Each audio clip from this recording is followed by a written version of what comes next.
Hello, hello.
Hello, good morning everyone. Am I audible? My voice is audible.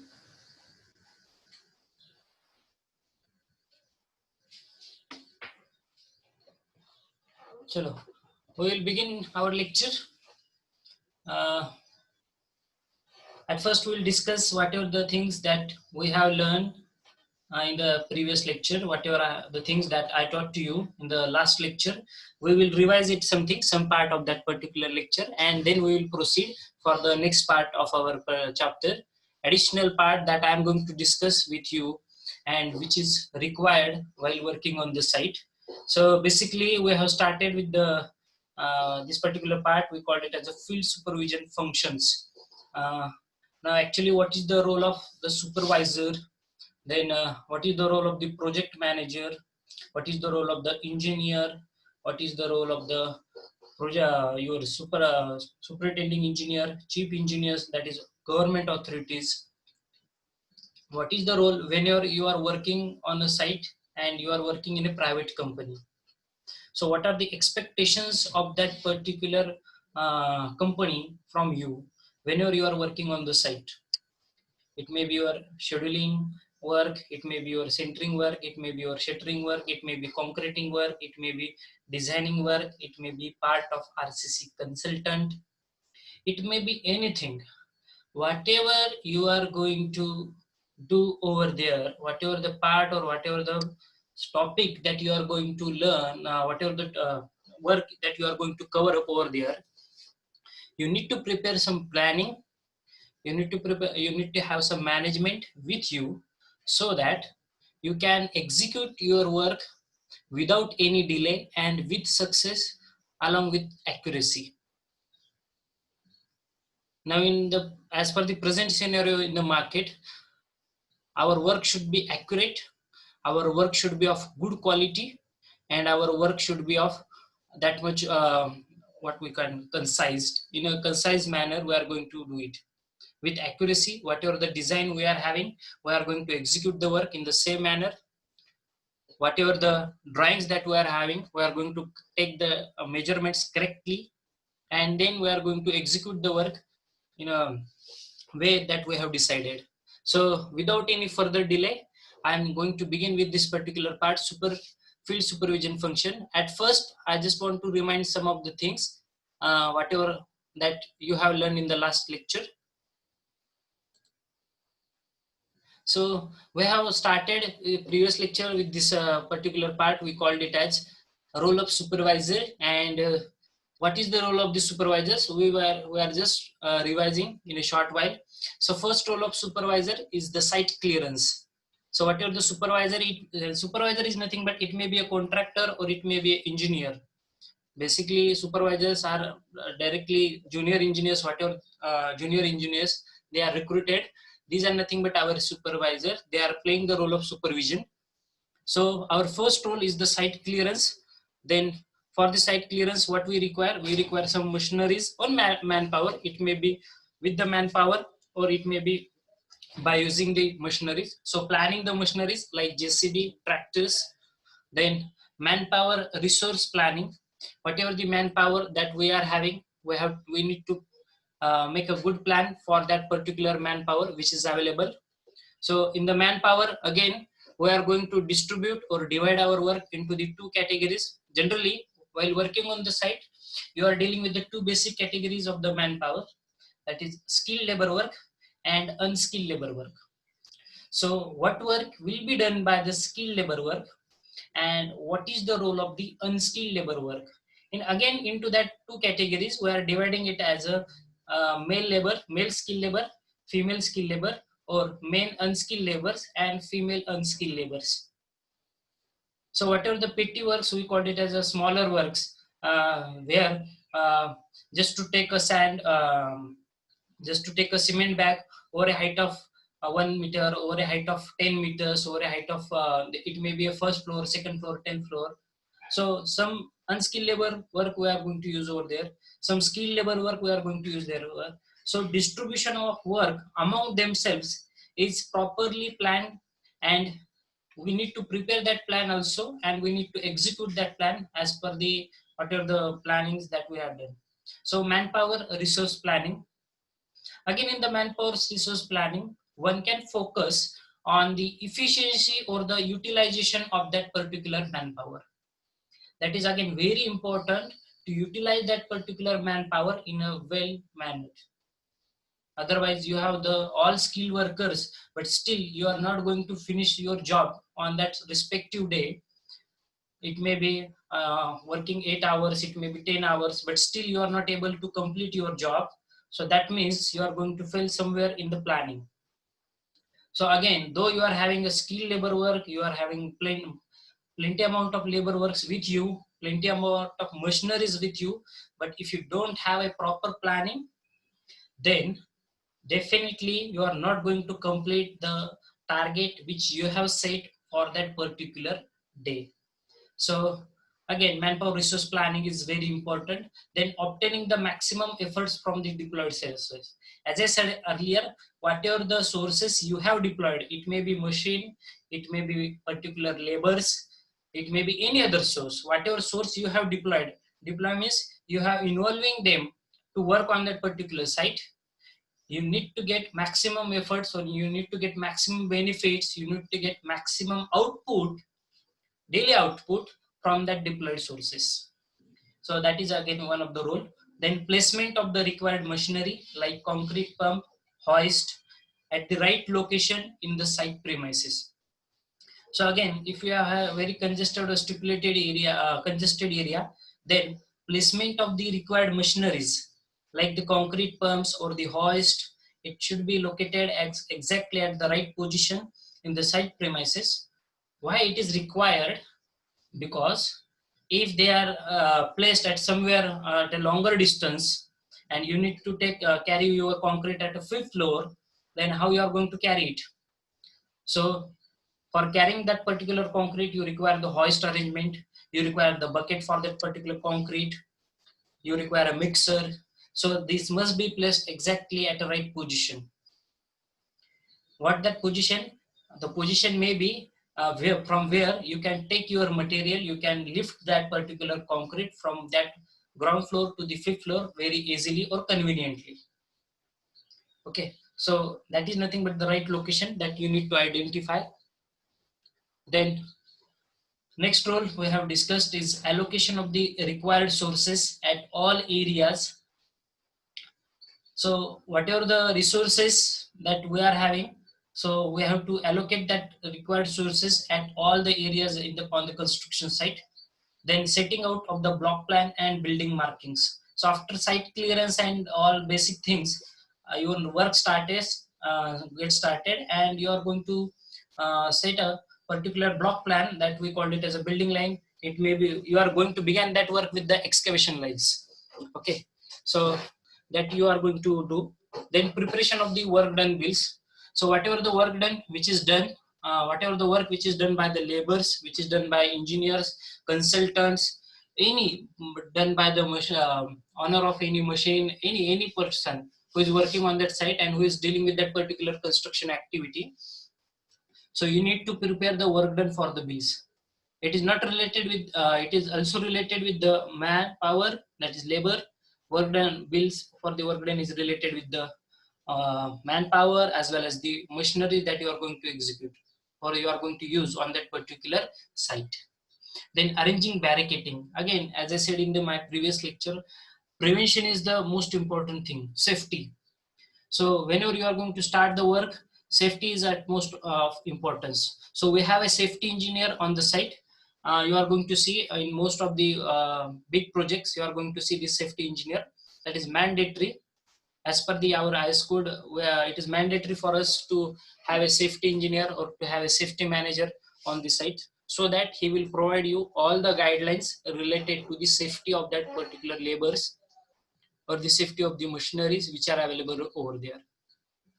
Again, arranging barricading is required whenever you are doing some critical works, like you have excavated and now you have started footing or PCC bed laying. Then you are doing construction somewhere down the line that is very close to the national highway or very close to the state highways. So you are diverging the traffic. How you are going to diverge the traffic? If the construction activities is going on, you are going to protect that activity with the barricades, and that is required. Otherwise, our traffic will enter into that construction site activity area. So that is not good. Safety is of the most important. Again, as I said earlier, barricades is one part which is related with the activities like excavation, PCC, and all that. But other part related to safety is with the manpower. That is wearing the helmets, wearing the safety shoes, then at some point wearing the hand gloves, definitely. Then wearing the jacket, that is safety jacket which has been provided. Again, I will revise that on that jacket some radium printing is there. Why that radium printing is required? Why we called it as a safety jacket? Because whenever you are going to work in the night and night shift, then definitely how if the person is working in a tunnel, how I'm going to identify that person? So with the radium it will glow in the night, and yes, we can identify some object is there. Okay, so that is why on the jacket some radium markings are there. Then planning the day-to-day activities against the final schedule. So whatever the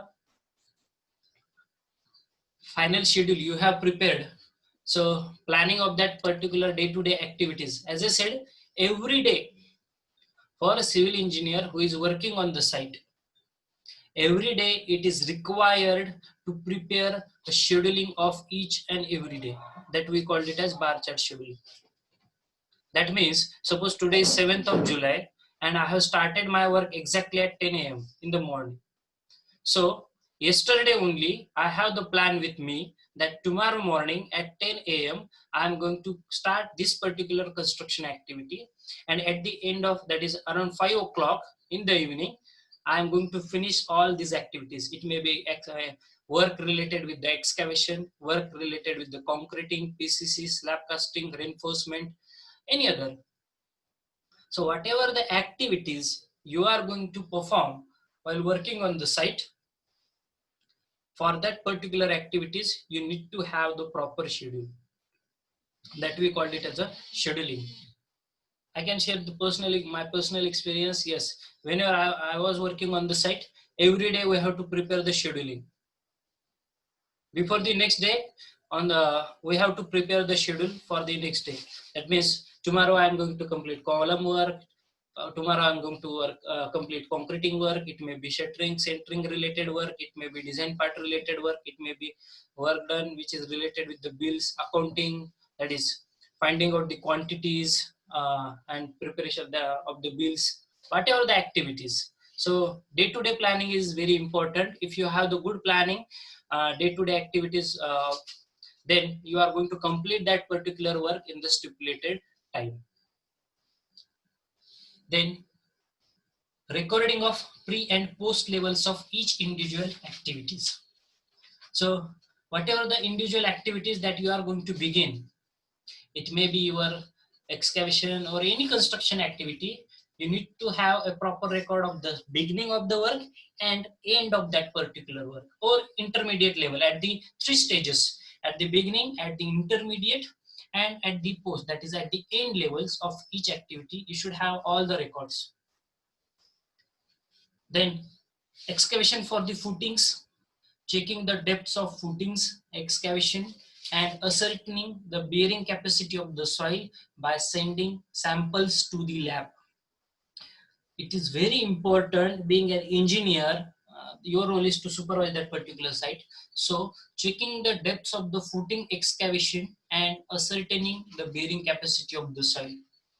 Once again, I am going to repeat, soil testing is the first very important thing that you are going to perform on the site.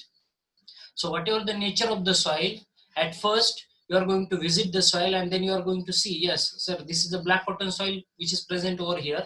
So what is my planning strategy? What is my execution strategy? So what you are going to do, you are going to collect the soil samples and you are going to carry out all the necessary tests which are required for that particular soil. Now, what test generally that you require? Generally, we are going to check the physical parameters like the specific gravity, swelling test, then particle size distribution, sieve analysis. Likewise, some physical test you are going to perform, then some mechanical test. That means you are going to check the strength of the soil. You are going to check the bearing capacity of the soil. Then, whenever you have started your construction work, suppose pile foundation you are doing, pile foundation you are doing. So for the pile foundation, you are going to carry pile load test. Generally for the pile load test, whatever the load which has been applied on the bridges or heavy projects is around 1800 tons. So what you are going to check? You are going to check the settlement of the soil. And as per the Indian standard provision, the settlement of our soil should not exceed 20 mm at any case. You may work on the bridge, you may work on the residential building, you may work on any particular construction site, but the settlement of the soil, whenever that particular PCC bed or some load is been there, that settlement should not exceed 20 mm, 18 to 20 mm, not more than that. If the settlement is more than that, then you need to stabilize by that soil, you need to improve the strength of that particular soil by using soil stabilizations technique, or you can use, now I will share the example of our road construction. Now we are having the fond of providing a cement treated base. That means along with the subgrade, over the subgrade soil, you are having a cement layer, a simple single layer of the cement. We call it as a cement treated base. Okay, that will help to improve, that is required for the soil stabilization, as well as it will help to improve the strength of that particular soil. CTB we call it as cement treated bases and cement treated subbases. So again, in our building site also, bearing capacity is the most important phenomena that you need to consider. You need to check the maximum dry density. You need to check the optimum moisture content. You need to check the percentage compaction. The very important two tests that you are going to carry out before beginning. That means you have executed, you have cleared your site, and now you are dreaming to start your project. So before dreaming, you are just going to make rolling and compaction to that particular soil. Correct? You are going to prepare the soil as a hard strata over which your foundation will going to rest. So for that particular case, our important test is the maximum dry density, optimum moisture content. That is, you are going to determine that particular by using core cutter method, sand replacement method, or any other method. So percentage compaction, generally more than 95% percentage compaction is required, and that is good, sufficient, best results we are having. So as per the ISO 2720, that is different parts which are related with the soil testing, like specific gravity, we are having IS 2720 and other parameters. Okay, determining the shearing strength of the particular soil, then bearing capacity of the soil, shear strength of the soil as per the IS 2720 part 13. So we are having the different IS codes for that also. And last one is preparing the BBS, that is related with our particular topic, interesting one, that is bar bending schedule. Again, those who are not present for the previous lecture, I have just reminding you what you have learned or what they have, other students have learned. I'm going to revise it. So please listen carefully. Preparing the bar bending schedule, BBS, we called it as. No one is going to take a long name, that is bar bending schedule. It's a BBS. In short, we are generally using. So what is BBS? So BBS is nothing but it is done by us only, civil engineers only. That is, we are going to determine the quantity of the reinforcement that is required for the different structural elements. What is bar bending schedule? In short, it is nothing but the quantity of the reinforcement that is been required for our different structural elements. The structural elements like your column, beam, slab, footing, whatever the structural elements we are having, we are going to determine the quantity of that particular reinforcement. That means how much kg per meter square or ton per meter square of the reinforcement that I require for that particular structure. Suppose I am putting a 12 mm bar at the bottom of a beam of 4 meter length, 450 mm depth and 230 mm width. So for this single beam of 4 meter length, 450 mm depth and 230 mm width, what will be the quantity of reinforcement? So number of bars, whatever the number of bars that you require, then number of stirrups that you require just to bind that particular, and just a minute. After 12 lecture is going on. Okay. Sir, regarding our work. So whatever the sorry for the disturbance, whatever the beam that we are having, as we are discussing the example, that is 4 meter length, 450 mm depth and 230 mm width. So for this particular single beam, what is the quantity of reinforcement, what is the quantity of stirrups, and what is the quantity of binding wires also. Whether I require 10 kg of binding wire, binding wire is nothing but to tie up that particular linking of stirrups along with the reinforcement. So stirrups are tied with the reinforcement with the help of the binding wires. So again, each quantity is determined by you only. That is preparing the bar bending schedule, that is determining the quantity of the reinforcement, quantity of the stirrups, the numbers, and quantity of the binding wires. Okay, and based on that, you are going to start that particular work. Then fabrication and erection of the steel reinforcement as per the working drawings. So fabrication and erection of the reinforcement, that is again one important role, that is centering and shuttering work, in simple words we can say. Then ensure the test on the construction material as per the standards. So whatever the test, that is test to be carried out on the soil, test which is required to carried out on the cement, well, which is coming on the site, then on the coarse aggregate, on the fine aggregate. I can tell you some examples of the tests which are important and necessary. In case of the soil, we have already discussed what essential parameters we require, that is OMC, MDD, liquid limit, plasticity index, liquid limit whether it is in between 25 to 30% or plasticity index 4 to 6%, whatever it may be. Then coarse aggregate physical properties like specific gravity, then water absorption, very important, moisture content, then soundness, mechanical properties like aggregate impact value, crushing value, abrasion value of that coarse aggregate, and in case of the fine sand or sand that you are having, again we require specific gravity, we require the swelling nature, we require the particle size distribution, that is fineness modulus we called it as, because while working on the site we are dealing with the gradings of the sand. Okay, so whether which sand is used for the concreting work, which sand is used for the plastering work, for that we require the particle size distribution also. One thing to remember, whenever you are working on the site and you have done the sieve analysis, the particle size which are less than 150 microns, we are not going to use it. As per our Indian standard IS 2386 part 4, our particle size distribution, that is sieve analysis, whatever we have done, finding the fineness modulus, don't go beyond 150 microns. Now it is not possible on the site because quantity is huge. It may be a 10 brass, 100 brass of sand you are having. Sir, how to test while working on the site? It is difficult to test, na? No, but out of that 100 brass of sand, you can take only few examples, some quantity, and you are going to test it in the lab. That is what is required. Ensure the test. Now again, test. Now for the government projects, they are having their own setup, own laboratories. But if they don't have, they can approach to the private engineering colleges. And again, in this particular test, if private work is there, they have the authority, they have the freedom to test all the material from the private engineering colleges or consult labs, that is consultancies.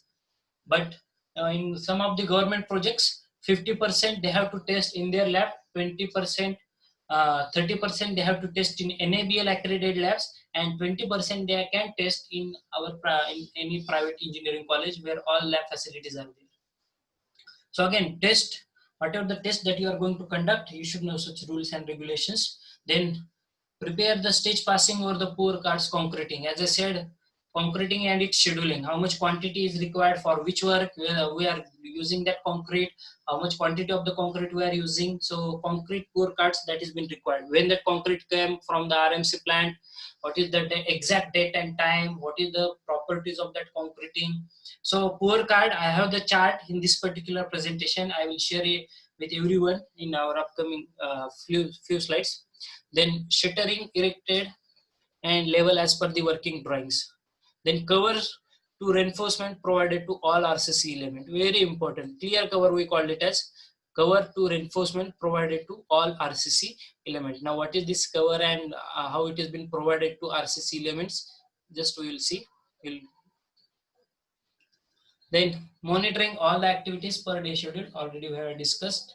Then projection of the cash flows and ensuring all the payments in time to all labor and materials.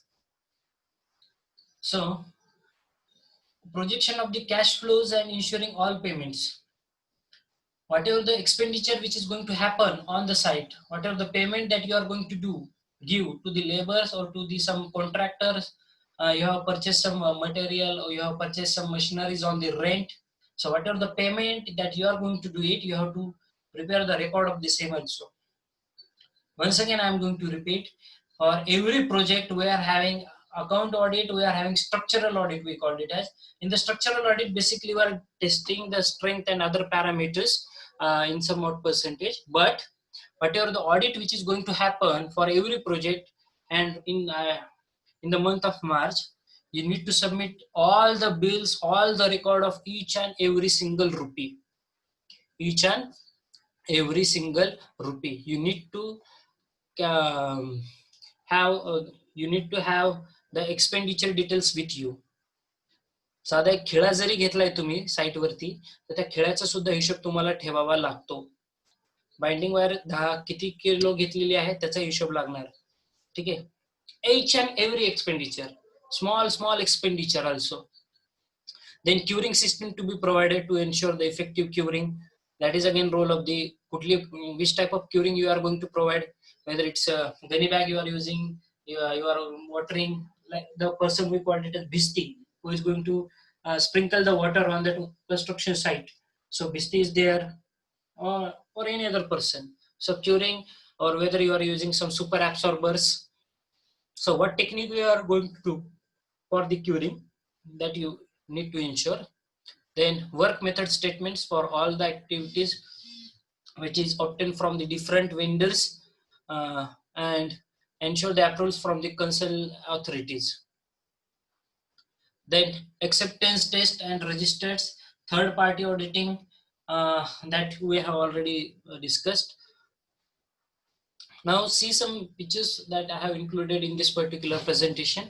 Like PT slab, this is the particular slab. Now we are having the technique of providing the grade slab. Like PT is nothing but the grade slab. Now what is this particular PT slab? Okay, or now in every general construction, it may be a building, it may be anything. Now we are having the habit, some contracts that are having the habit of providing the grade slab. That means above the plinth level, whenever you are completing the rubber soiling, plinth filling, and that is rubber soiling room, and then over that you are going to lay the PCC layer. So rather than providing a PCC layer, we are going to provide a grade slab. Grade slab is nothing but the slab that you are going to see in this picture. Arrangement of reinforcement is there, and over on which you are going to cast the concrete. So this is the new technique or new fashion. Now most of the engineers are adopted using this use of the grade slabs. Okay. Then steel erection. I think project team organization chart. So what is the project team? We need to prepare the organization chart. What are the contents of the organization chart? Then client interface that is done by the project manager only. Then roles and responsibilities of the project manager, junior engineer, senior engineer, communication, then information flow and documentation, then authority control and leadership, cost and schedule. Again, in our project team, we require the materials and methods, site logistics, that is whatever the document that has been there, contract documents, plans and specifications, then contract administration, safety and quality, change management. So all these we are going to discuss here one by one. So now this is the recurring meeting. Now only 6 minutes are left to end this particular meeting. But after ending this meeting, immediately join using the same link. Link is not going to change. Immediately you can join for the next lecture. This is a recurring meeting, so it will end up in just 6 minutes. Next 6 minutes. So we'll continue our particular part. So project team, the first part in our project team is nothing but the organization chart. Okay, so in the organization chart, what you are going to focus on? Supervision. So for the supervision, who requires?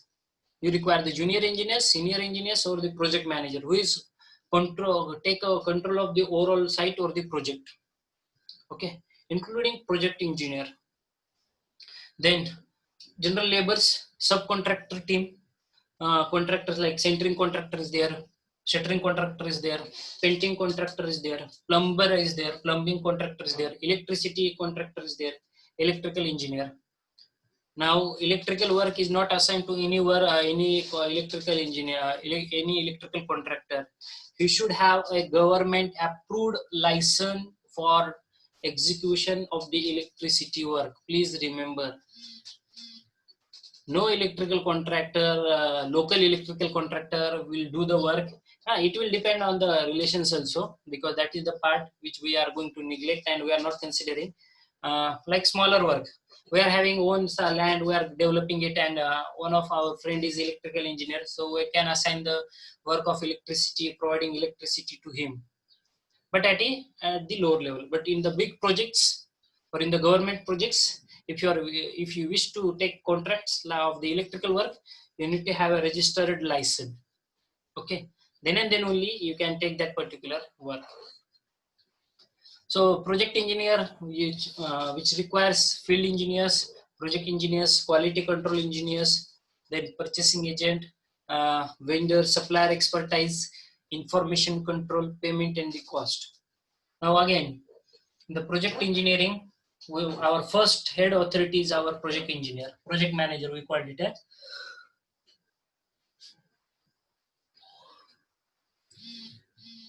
Then we require the quality control engineer who will check all the material, whether it is with respect to our specifications, whether it is going to satisfy all the IS requirements after testing in the lab. So quality control engineer, whatever the concrete you have prepared, whether the concrete is of good quality, whether it is workable or not.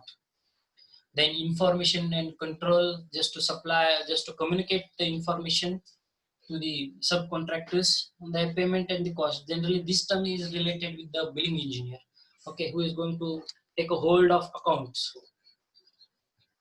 Then safety, as I said earlier, safety supervisor, safety engineer is mandatory.